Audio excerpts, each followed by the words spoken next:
Hello everybody and welcome to Storm Reads, and today I'm going to be starting my weekly reading vlog. It is Sunday afternoon. See, I just got home from church, so it's like 1:13, and you can tell because I still have my dressed up stuff on and it's cold. It's like 53 but feels like 49. I'm not ready for this weather. That is like going to be a reoccurring theme throughout my reading vlogs. If it's cold, I'm going to complain. I don't like being cold. And so yeah. But I do have a few books that I would like to get to this week. I am currently reading Deadly Deep by Jennifer Killick, and this is the 4th book in the Dreadwood series. I don't know if it's the end of the Dreadwood series or not, but I do know that I am officially caught up, which I think that's like really cool. I only have like, I think maybe an hour or so left of the audiobook, and I'm really enjoying it. They are out on the waters, which is why I use this one for Face My Fears, because I don't like, you know, the thought of being out in the wide open waters and something goes wrong.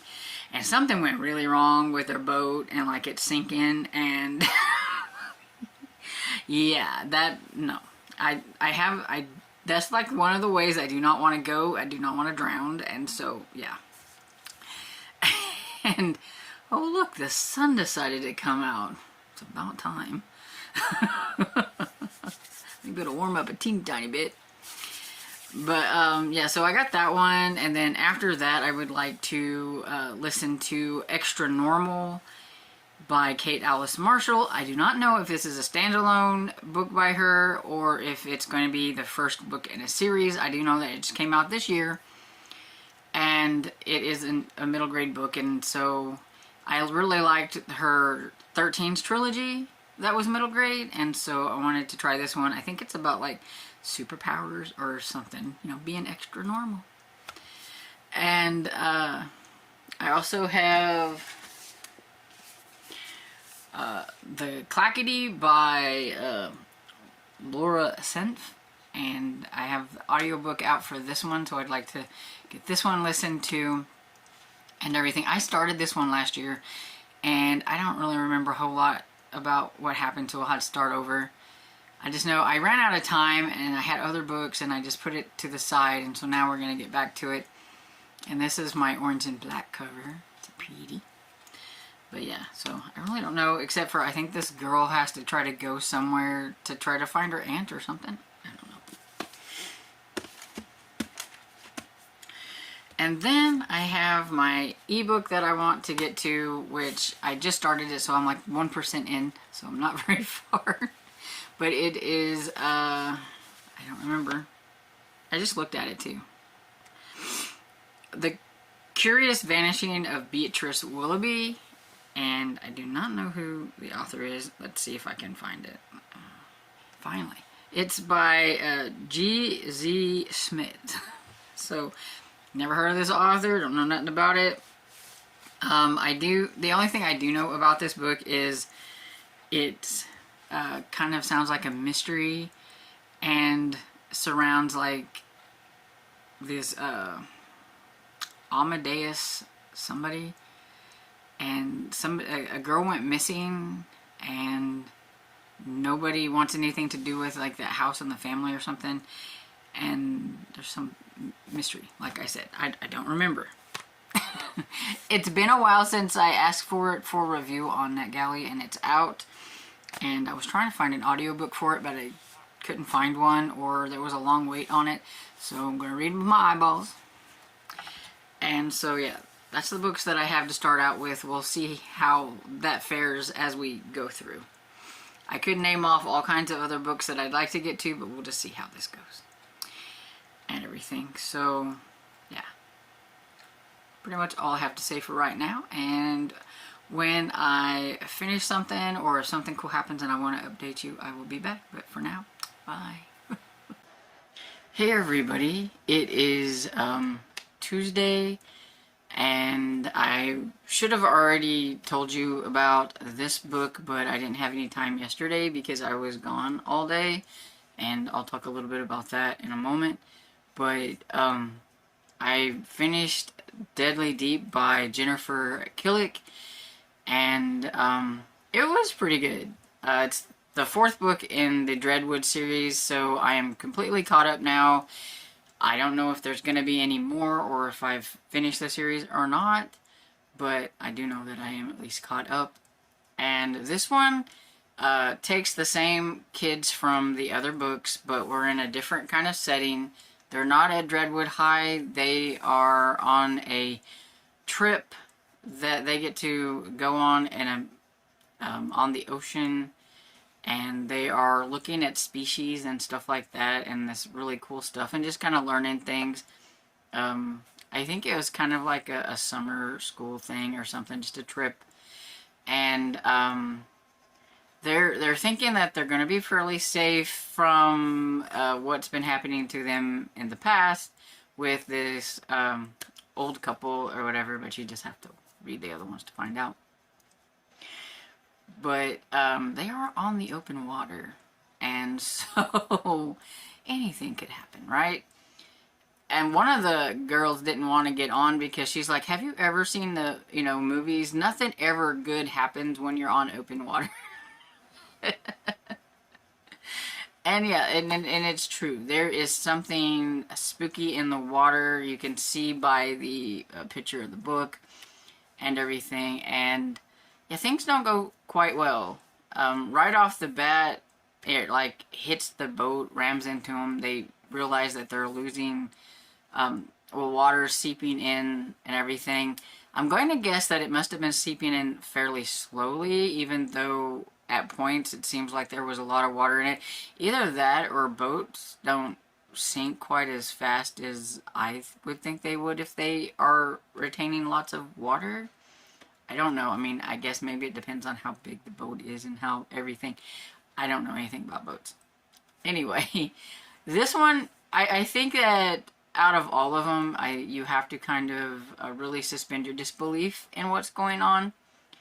But just think of any water creature movie that you've ever seen and put some of those really scary moments in it, but tame it down a little, but not a lot, but tame it down a little, and picture middle graders, and that's what you have with Deadly Deep.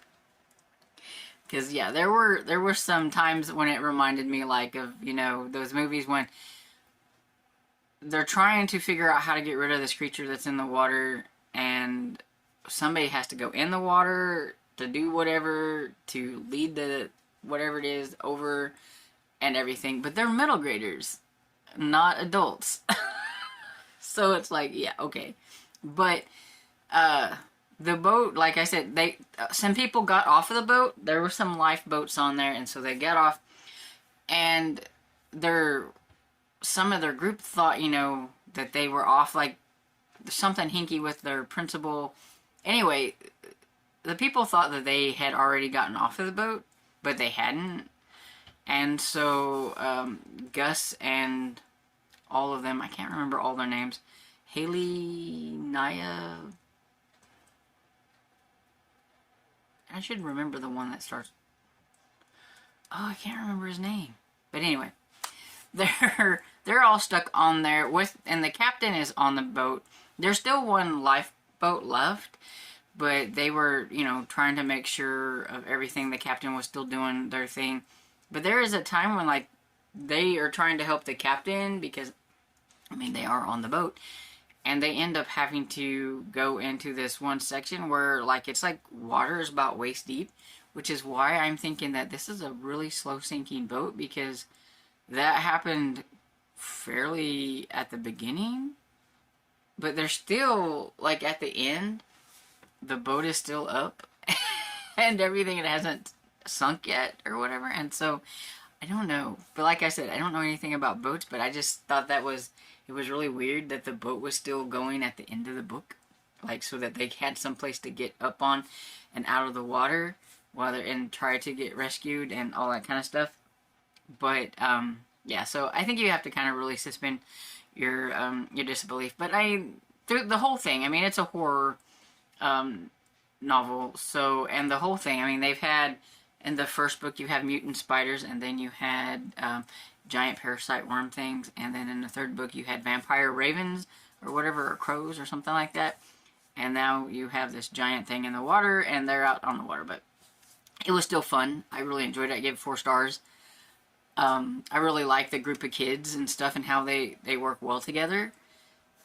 And this one was for my Face Your Fears because, yeah, open water, that's my, like, fear, so I thought it would work well with that. And, yeah, all the stuff that they had to go through would be definitely what I'd be afraid that would happen whenever I would be on open water. But, yeah, so I suggest if you really like fun horror middle grade novels that you should give this series a try. It does have spooky moments and stuff in it, but maybe a little bit more spooky than some people can handle. I don't know, but you know you. So, and anyway, so then the next thing I want to talk to you about is I'm going to show you some video clips of my trip to Silver Dollar City. I went there on Monday with a friend, an 80-year-old friend, and she cracks me up because, okay, I'm like half her age, but I'm a lot bigger than her. She's skinnier, and I have really bad, like I have arthritis in my knees, and my legs and my feet hurt a lot, and just like a lot more health problems. And so trying to keep up with this 80-year-old, it was like, oh my goodness, she could just do just about anything. I mean, she grew up working on a farm too, and so she's, you know, pretty stout. And she just cracked me up going through this whole thing with her. She took me up the hills and down the hills and over this, and it didn't bother her. She didn't like, oh, can you do this? Can you? No, we just went, and we were out the whole entire day, and I ache from like about the lower back down to my toes. Today I'm a little bit sore and everything, but it was a lot of fun because I haven't been to Silver Dollar City in a long time. It's only about an hour and a half to 2 hour drive from where I live to get there, and she bought a season pass because this is the last year for Fire in the Hole, which is a pretty iconic roller coaster ride for Silver Dollar City. Like, it's been there since 1972. And it's underground and everything, and so it's all like dark while you're on this roller coaster. You cannot see really a lot of what's happening to you, especially when you go down the thing. I mean, it's dark and everything. So I don't do well with roller coasters, but she loves Fire in the Hole. It's her favorite thing. She got on it as soon as we got there, and then she coerced me. She twisted my arm, made me go on it with her. I don't like roller coasters. And it was really funny because she's all like got her hands up in the air saying fire in the hole when they do the thing. And I was more like this. Silver Dollar City is kind of set up like an old west town. Almost like it would be like from if you watch like the old western movies where it has a saloon, it had the opera house, it has the general stores and all these things, but inside a lot of these places that they have are craft stores and everything, and then there's a lot of eating places and stuff like that. But everybody walks around in like a lot of more old-timey outfits and stuff, and everything, that people that work there, and it takes a lot to put that together. But it is an amusement park. There are water rides and there are roller coasters, and I've gotten to the age to where the rides are not like my thing, but I really did enjoy going into like the crafting places and looking at all the pretty stuff and watching the shows. We didn't really get to do a whole lot because a lot of the stuff, I guess, on Mondays is closed. So like the Opera House was closed and a lot of places, but it was still fun going into the places and looking around. And it was Pumpkin in the City. It was their fall, like, harvest festival thing, so there were carved pumpkins everywhere, like giant ones, small ones, and it was really cool. I mean, I wish I would have been able to stay later, but neither one of us liked being out in the dark driving, so we had to make sure we got home before then. And she also had chores that she needed to do with the cows that she has and stuff before it got dark. But it would have been all lit up and pretty, and I think it would have probably been really cool to see that at night. But it was still pretty cool to see it during the day as well. And so I have some clips and I have some like pictures, so I may do like a montage of like some of the clips and the photos so that you can see some of the kind of cool stuff that I got to see while I was there. I don't know how long the clip will be, so hopefully it won't be too bad.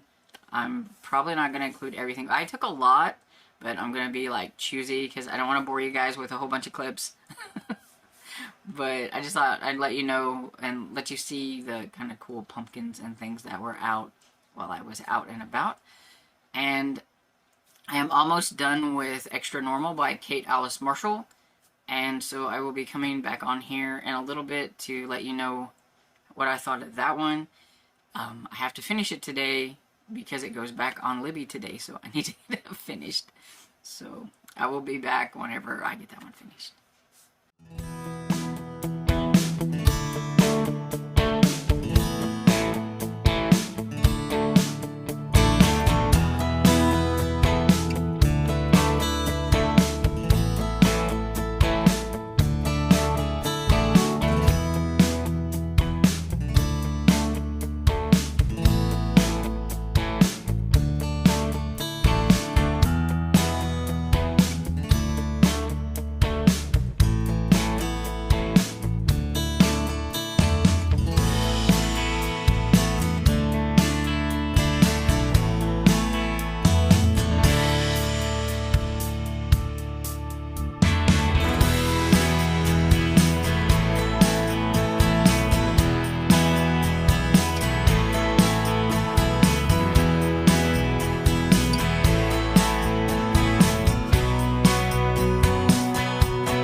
So I am back to talk about Extra Normal by Kate Alice Marshall.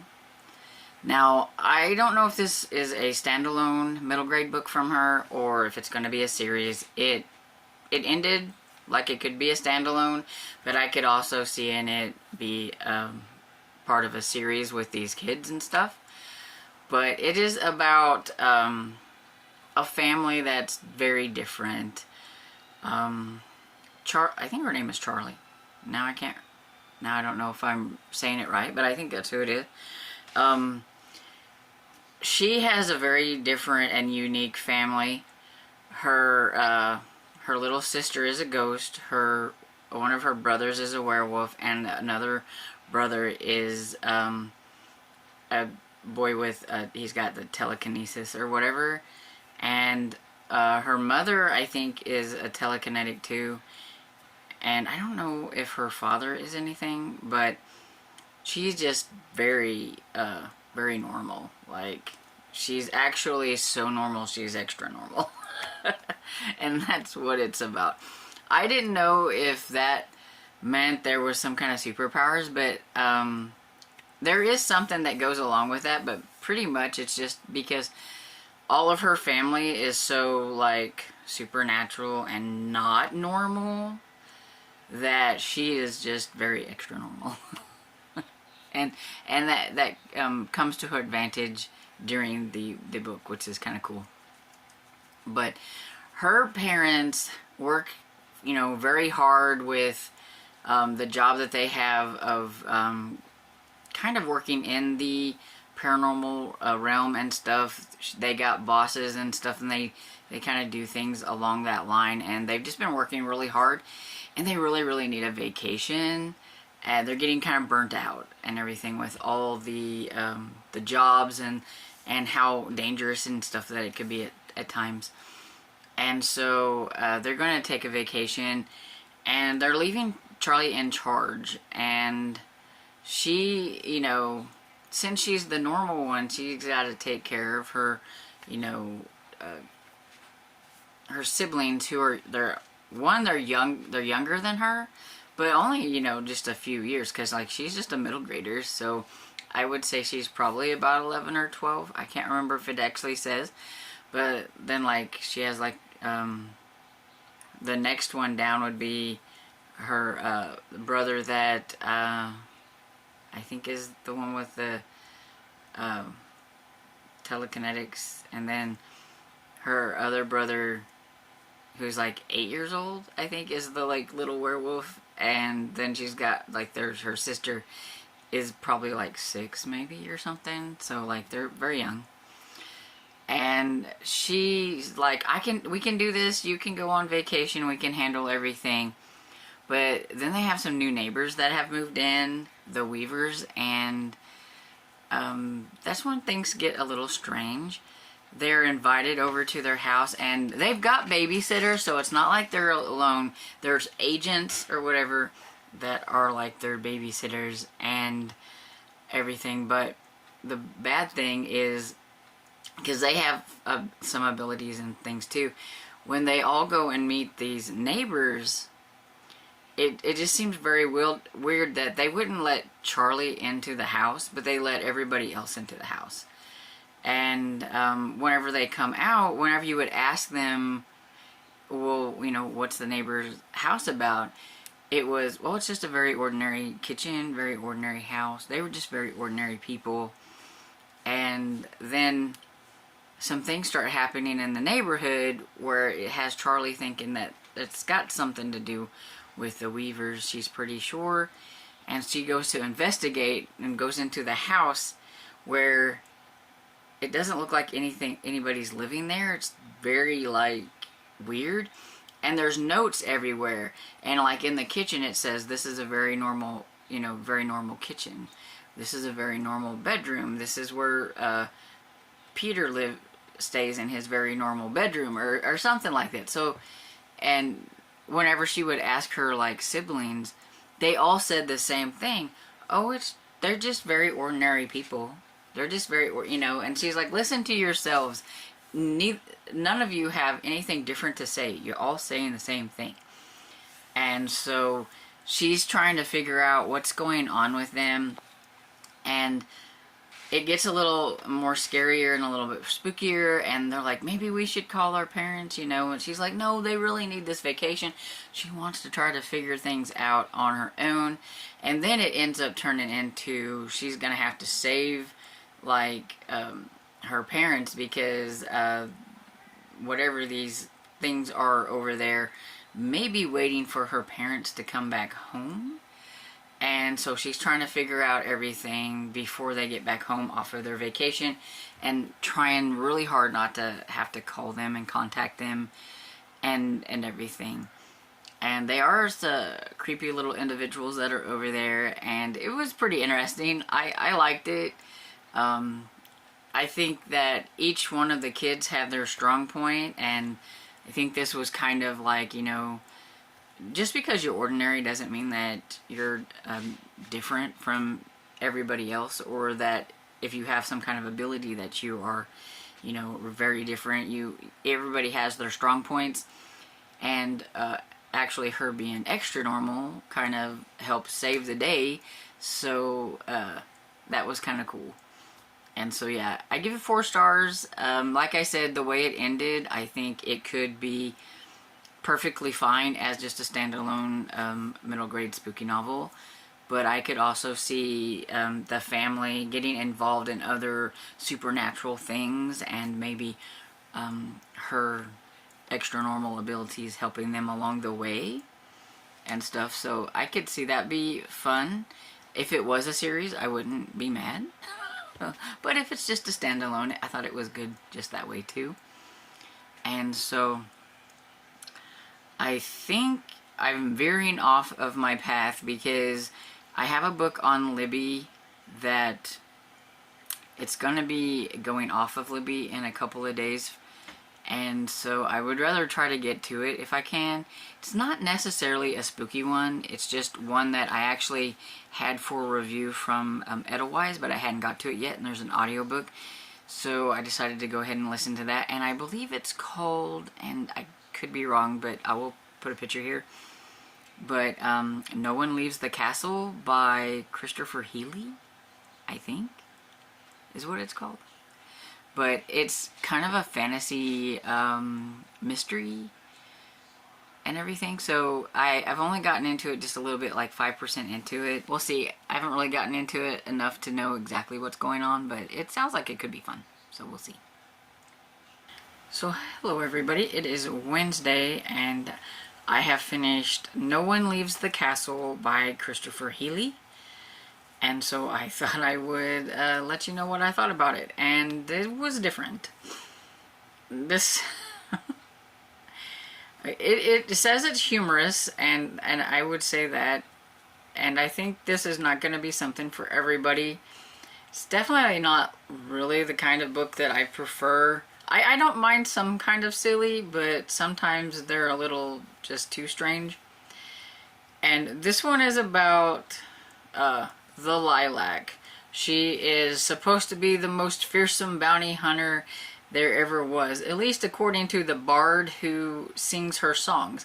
But Lilac is a 14-year-old girl, I think 14, who her best friend is the bard.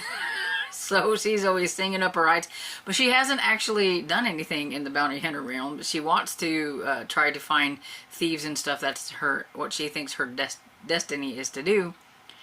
And she, because of the songs that were sung, this one guy asked her to find this like really precious artifact that has gone missing from the Baron Angbar. And so she's trying to figure it out, her and her friend, and along the way they end up figuring out a little bit of what is going on and everything, and it leads them to Castle Angbar, where they meet the whole family there. And it's a very weird mixed bunch of just the Baron's family and some mages and creatures and everything. Like there's an ogre that takes care of some things and all that kind of stuff. And every now and then there's like some narration from like the main character, Lilac or whatever. She kind of inserts herself or whatever. And while they're there, one of the mages dies, and so now they've got this dead body and trying to figure out what's going on with that. And she's like, you know, I'm the detective, because, you know, she's the bounty hunter. But yeah, she's only 14, and so they're all like, you know, kind of like whatever. And basically it's... Have you ever watched the movie Clue? It's kind of what this could remind you of a little bit. None of the characters are very serious. The whole book doesn't really take itself very serious. It's just very goofy, and all the people, they just don't really make a whole lot of sense. even Lilac and her friend and everything, and you the suspects and things that you have are very weird too, and it was very hard to try to figure out what was going on. I will give it that. Also, it's a closed circle mystery because nobody, as it says, is allowed to leave the castle because there is a magic bubble around the castle or whatever. Somebody's put a spell on the castle so they can't leave and everything, and so they're all stuck there with a killer and trying to figure out who the killer is, and it's kind of like, you're the one that did it, no, you're the one that did it, no, I think it's you, you're, you know, one of those kind of things, or whatever, like everybody's accusing everybody, and it was just strange. It was just weird. I'll give it 3 stars, but I'm not quite sure if this author's type of books are really for me. But I had this one as an e-arc to review from Edelweiss, and so it was out a long time. I think it was out in August, and I hadn't got to it, so I found an audiobook, and I think because I listened to it on audio, it helped. I'm not sure if I would have made it through the actual book if I had to read it. But listening to it kind of helped a little bit. And so yeah, so 3 stars. This one is a middle grade fantasy mystery with lots of humor and stuff. So if you've got kids that like that kind of thing, they'll probably really enjoy that. If you like that kind of stuff, you might enjoy it a little bit more than me. But yeah, so 3 stars, not too bad. And so I will pop on here whenever I finish something else. Morning, everybody. It's about 9:20 on Saturday morning, and I'm going to go ahead and wrap up the reading vlog. I haven't been on, I don't know, a day or two. I don't remember the last time I came on to review something. And I have a book to review before I close it out. Everything. Yesterday was like super busy. We kind of decided to run off to do some thrift book shopping and things like that. That was not planned and everything, but it was fun. And so, yeah, by the time I got home, I didn't want to do much of anything, so getting on here to talk about stuff wasn't happening. But it's been a busy week. Anyway, so I hate, like, ending with a kind of a dud, but I'm here to talk about Slime Doesn't Pay by R.L. Stine. And I was quite disappointed in this book because this one is not a Goosebumps. It's 254 pages. And Goosebump books are like 128 pages, 130 pages maybe. They are not very long. There might be a few that are a little bit longer than that in some of his spin-offs, but this one, it's not a Goosebumps book. But it should have been. Because the contents inside, it should have been condensed into a Goosebumps book, and it might have been a little bit better, although the ending was just kind of dumb. But it is about Amy, whose little brother is like a terror. He's just horrible. He is quite the monster. He is always being mean to her. He's always doing things just not nice at all. And we get this through about 60% of the book, about him doing all these things and how mad she's getting, and her friend Lissa is like, you need to do something to him, like get him back or do something, you know, and everything. And she, you know, is thinking about doing things, and she's seen something on TV that she thought she might want to try, but it just took forever. I mean, whenever the book is, you know, about the kid supposed to be getting slimed, and after that he turns into a monster or whatever, and you only get that like at the very end. I was expecting like some kind of rampage, you know, like a lot more to do with, like, I guess the monster part and everything, but no, you just I just hated this little boy. He was just so annoying, and I didn't want to read 60% of a book about this really super annoying boy.